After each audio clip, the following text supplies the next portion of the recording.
Kumar and expert of biology. जैसा कि हमने आप लोगों से प्रॉमिस किया था कि मैं +1 और +2 दोनों का बायोलॉजी जो है फ्री ऑफ कॉस्ट ऑनलाइन लाने जा रहा हूं, तो आज से इस वीडियो की शुरुआत हो चुकी है। मैं +1 बायोलॉजी एनसीईआरटी का आज से क्लास अब शुरू कर रहा हूं। जो बच्चे इस साल मैट्रिक पास आउट हुए हैं वो बच्चे इस वीडियो को देखें, सब्सक्राइब करें, कमेंट्स करें, अपनी क्वेरी हमको कमेंट्स के जरिए भेजें और अपने जो भी क्वेश्चंस हैं वो हमसे जवाब ले सकते हैं। तो आज हम सबसे पहले उस यूनिट का एक बार हम ब्रीफली डिस्क्राइब कर देते हैं कि वो यूनिट है हमारा डाइवर्सिटी इन लिविंग वर्ल्ड। ये हमारा यूनिट है एनसीईआरटी का +1 में पहला ही अध्याय है यह डाइवर्सिटी इन लिविंग वर्ल्ड। इस यूनिट का जो पहला चैप्टर है वह the living world. The living world जो है इस यूनिट का पहला चैप्टर है। And chapter 2 is biological classification. Chapter 2 जो है वह बायोलॉजिकल क्लासिफिकेशन होगा। चैप्टर 3 जो होगा वह प्लांट किंगडम के बेस्ट पर होगा। एंड लास्टली जो चैप्टर 4 है वो हमारा एनिमल किंगडम के बेस्ट पर होगा। लेकिन हम जो है पहला चैप्टर पे काम करेंगे द लिविंग वर्ल्ड से, कि हमारा जो सजीव का जो संसार है उसके बारे में हम लोग पढ़ेंगे। तो इस वीडियो में मैं पहला चैप्टर जो है द लिविंग वर्ल्ड उससे स्टार्ट करने जा रहा हूं। तो नाम से ही हम लोग इस चीज को 6, 7, 8, 9 से ही पढ़ते आ रहे हैं कि व्हाट इज लिविंग बींग्स, सजीव क्या है। और हम लोगों ने 6, 7, 8, 9, 10 से ही इसके विभिन्न प्रकार के कैरेक्टर्स को पढ़ते आ रहे हैं। तो ये जो चीज है लिविंग बींग्स, इसके कैरेक्टर्स को चूंकि हम पहले से ही पढ़ते आ रहे हैं इसलिए ज्यादा इसके डीपली में जाने की जरूरत नहीं है। लेकिन हाँ, एक brief introduction about the living beings, इसके बारे में हमको जानना बेहद जरूरी है, क्योंकि हम +1 में पढ़ेंगे तो कुछ बेहतर पढ़ेंगे। तो जैसा कि हम लोग चर्चा कर रहे हैं कि लिविंग बींग्स, तो हम सबको पता है इस बात की कि लिविंग बींग्स क्या है। सिंपल बात है, हम लोग एक इस चीज को इस डिफिनेशन के जरिए हम लोग मानते हैं कि कोई भी इंडिविजुअल्स जो पोजेज करता है क्या, एक डिफिनिट लाइफ साइकिल को पोजेज करता है, एक सर्टेन ग्रोथ एंड डेवलपमेंट को पोजेज करता है, रिप्रोडक्शन को पोजेज करता है, मेटाबॉलिज्म को पोजेज करता है, एक डिफिनिट एक सेल स्ट्रक्चर को वो पोजेज करता है। तो ये सब जो कैरेक्टर्स हैं, ये कैरेक्टर्स जिस इंडिविजुअल में पाया जाएगा उसको हम कैटेगराइज इनटू लिविंग बींग्स के श्रेणी में रखेंगे। तो जैसा इसमें हमने दिया हुआ है कि व्हाट इज लिविंग बींग्स, तो आप कह सकते हैं कि कोई भी इंडिविजुअल जिसके पास ये निम्नलिखित कैरेक्टर्स हैं वो होना चाहिए। पहला क्या है, शेप एंड साइज। तो एक डिफिनिट शेप और साइज जो है वो होना ही चाहिए।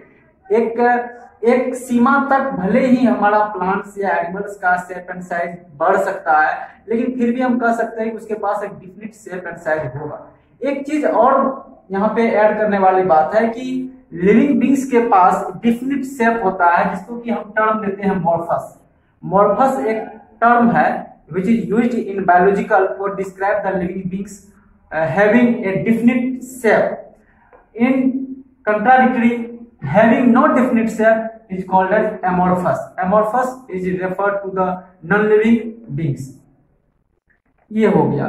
नेक्स्ट है हमारा ग्रोथ। हम जानते हैं कि हमारे इंटरनल स्ट्रक्चर और हमारे बायोलॉजिकल प्रोसेस के जो कंटिन्यू होता है, इसके परिणाम स्वरूप हमारा ग्रोथ होता है। जो एक ग्रोथ एक सर्टेन एज तक चलते रहता है और एक सीमा तक आके वो अस्थिर हो जाता है।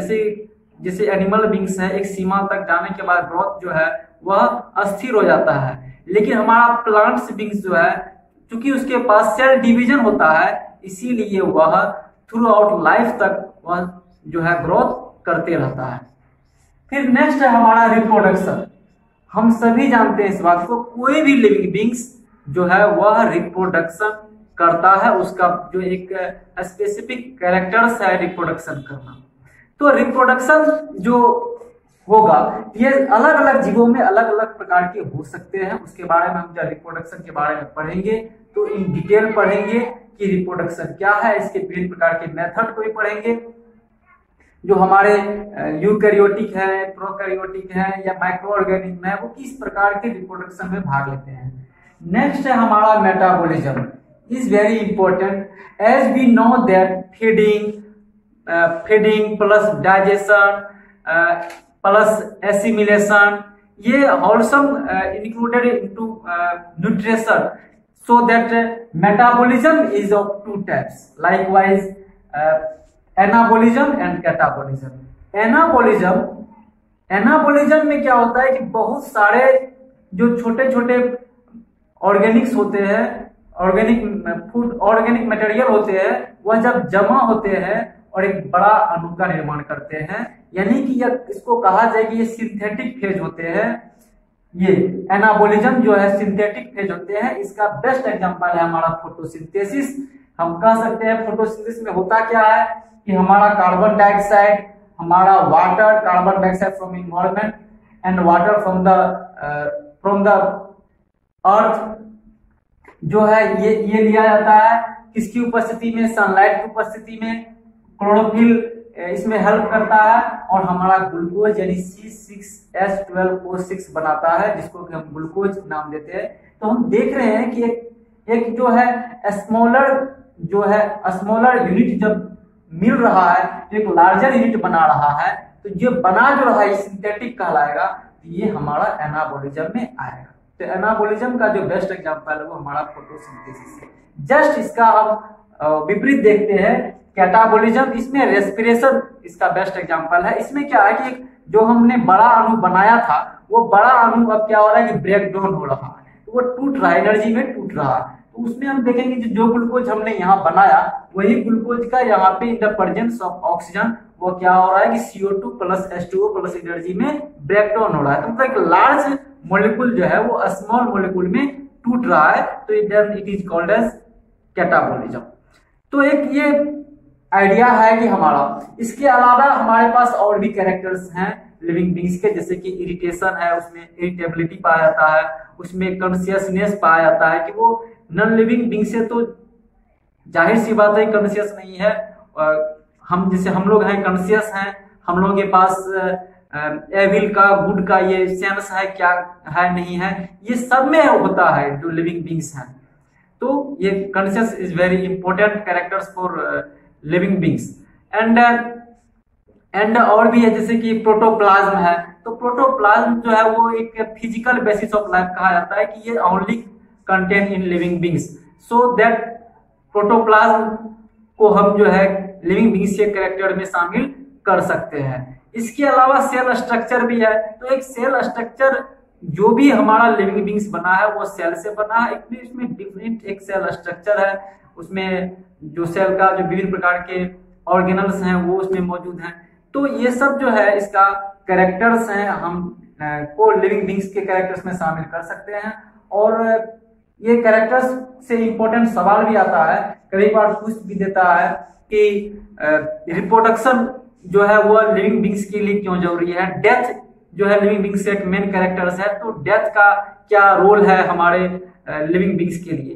तो जैसा कि डेथ जो है, जब एक लाइफ साइकिल, जब कोई लिविंग बींग्स एक कंप्लीट लाइफ साइकिल को कर लेता है, तब उसके बाद वह डेथ के स्टेज पर जाता है। तो डेथ भी जो है हमारे लिविंग बींग्स के लिए बेहद इंपॉर्टेंट है कि विदाउट डेथ अगर नहीं होगा तो फिर वो लिविंग बींग्स करने का कोई मायने नहीं हो पाएगा। तो फ्रेंड्स, हमारे जो लेक्चर है एक शॉर्ट ओवरव्यू के तहत ये आप इसको लीजिए, और जो है आज से हमारा पहला जो है क्लास स्टार्ट हो गया है about unit of diversity in living beings, और हम लोग काम कर रहे हैं द लिविंग वर्ल्ड पहला चैप्टर पे। आप इस चैनल को सब्सक्राइब कीजिए, लाइक कीजिए और कमेंट्स कीजिए आप क्या चाहते हैं, किस मेथड में वीडियो चाहते हैं, आपका अंदर क्या कंफ्यूजन है वो आप कमेंट्स के जरिए भेजिए। हम आपके सारे कंफ्यूजन को दूर करेंगे और हम बेहतर से बेहतर वीडियो लाएंगे, कंटेंट लाएंगे कि आपका +1 और +2 दोनों के लिए हम लाएंगे। सबकी तैयारी बेहद ही अच्छी तरह से हो और आप +1 के साथ साथ +2 के साथ साथ मेडिकल जैसे प्रतिष्ठित एग्जाम में भी आप क्वालिफाई करें। Thank you so much.